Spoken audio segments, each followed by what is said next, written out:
de déferlement du fait de l'asile qui serait dévoyé. 54 000 personnes en 2021, on ne peut pas considérer sur 66 millions de Français. Pardonnez-moi, c'est monsieur, totalement mais quand vous avez aujourd'hui, parce qu'en fait vous... Bienvenue dans cette nouvelle vidéo. Aujourd'hui, Marion Maréchal se retrouve face à un journaliste ouvertement pro-immigration. En effet, pour ce journaliste, il n'y a pas trop d'immigration en France et il faut au contraire accueillir plus de monde, peu importe leur origine. Seulement, Marion Maréchal va démonter ses arguments et prouver de façon concrète qu'il y a bien un problème d'immigration.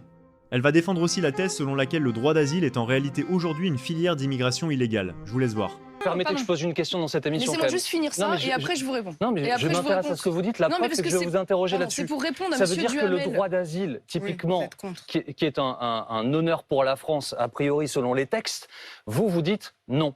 C'est-à-dire que cette minorité qui est menacée, comme tous les gens qui sont menacés en raison de leur religion, de leur croyance, de leur appartenance à une communauté, vous ne voulez plus les accueillir. Je reprends mon raisonnement.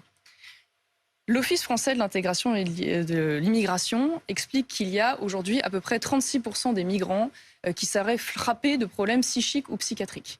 Ce qui veut dire qu'il y a, à travers aussi cette immigration, un risque non négligeable, évidemment ces statistiques étant bien au-dessus des statistiques qu'on constate chez les Français qui sont à peu près autour de 10%, qu'il y a donc une aggravation évidemment du risque sécuritaire, avec toutes les difficultés par ailleurs d'intégration que cela pose, quand on accueille ce type de personnes dont on sait qu'elles sont dans une fragilité, une vulnérabilité particulière qui entraîne une dangerosité. Voilà. C'est simplement ce que je voulais préciser parce qu'il me semble que ça doit être pris en compte sur le reste. Maintenant sur le droit d'asile.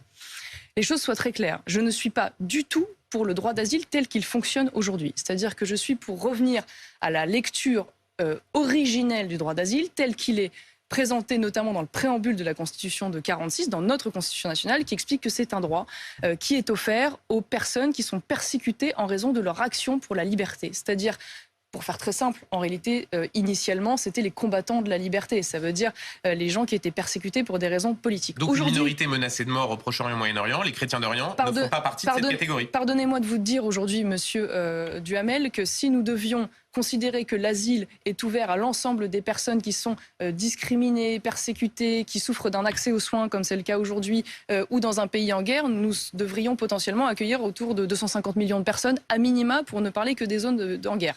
Donc c'est évidemment une lecture qui est absolument insoutenable pour la France, et vous le voyez bien, preuve en est, entre les années 2000 et aujourd'hui, on est passé de 38 000 demandes à 168 000 demandes. C'est une explosion avec tous les coûts que ça induit.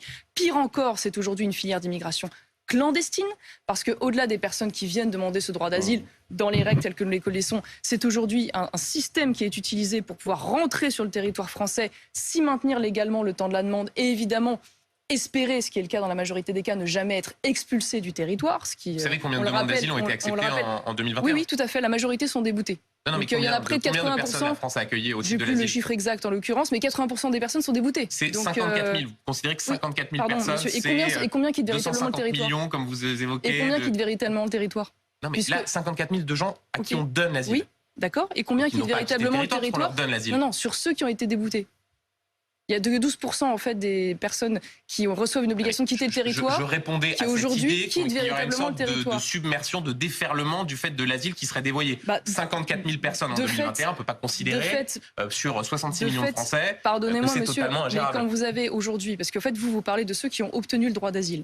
Moi, je vous parle de ceux qui, en parallèle de l'obtention du droit d'asile, qui est déjà très large, parce qu'en fait, initialement, le droit d'asile, il est pensé pour quelques centaines de personnes. Bon, au-delà des personnes qui l'obtiennent aujourd'hui, en plus de tout le reste, parce qu'on parle du droit d'asile, on pourrait parler de l'immigration familiale. Ce qui est un autre sujet. Voilà. Mais enfin, tout ça se cumule, hein, ça ne s'efface pas, ça ne se soustrait pas, ça se cumule. Il y a toutes les personnes qui ne l'obtiennent pas, donc la majorité, 80% en sont déboutées, et à l'issue de ce refus de l'État... On a du mal à renvoyer chez eux. Qu'on ne renvoie pas, en fait, tout court. Je veux dire, la réalité, c'est qu'il y a 12% de critères qui sont appliqués. Sur ce sujet, en gros, pour résumer les choses, vous, l'asile... vous voulez revenir à une version que vous dites originelle, donc en gros les gens qui veulent fuir le préambule de notre constitution, les gens qui veulent fuir une guerre, les combattants de la liberté, selon vous, justement. Mais c'est pas une question de nationalité. Je viens de vous le dire, c'est les combattants de la liberté, donc des gens qui vont être persécutés pour des raisons politiques en faveur de leur action politique. Voilà. Maintenant, il y a des règles, à mon avis, très précises à mettre en place. Il y a en effet les critères. On vient d'en parler à l'instant, revenir à une lecture beaucoup plus stricte.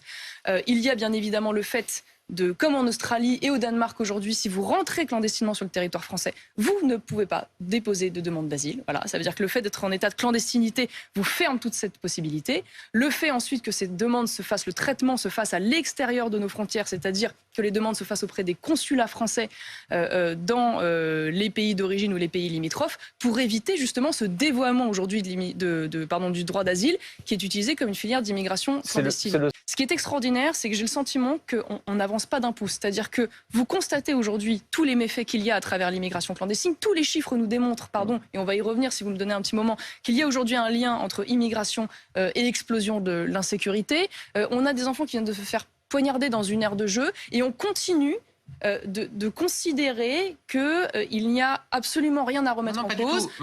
On essaie juste de vous... C'est pas la question que je vous pose à l'instant. Il faut continuer avec la politique migratoire qui est la nôtre. On n'est pas éligible au droit d'asile. Je suis en train de vous dire, monsieur, je vous dis juste de ne pas...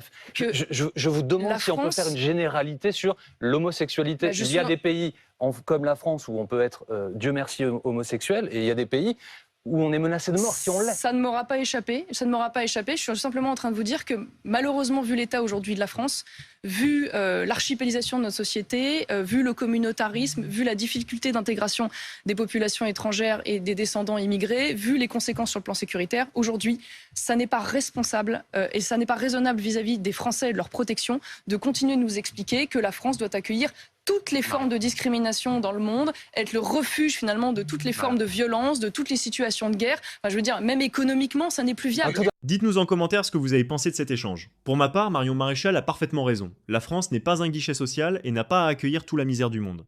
Et franchement, ces journalistes ne vivent vraiment pas dans la réalité.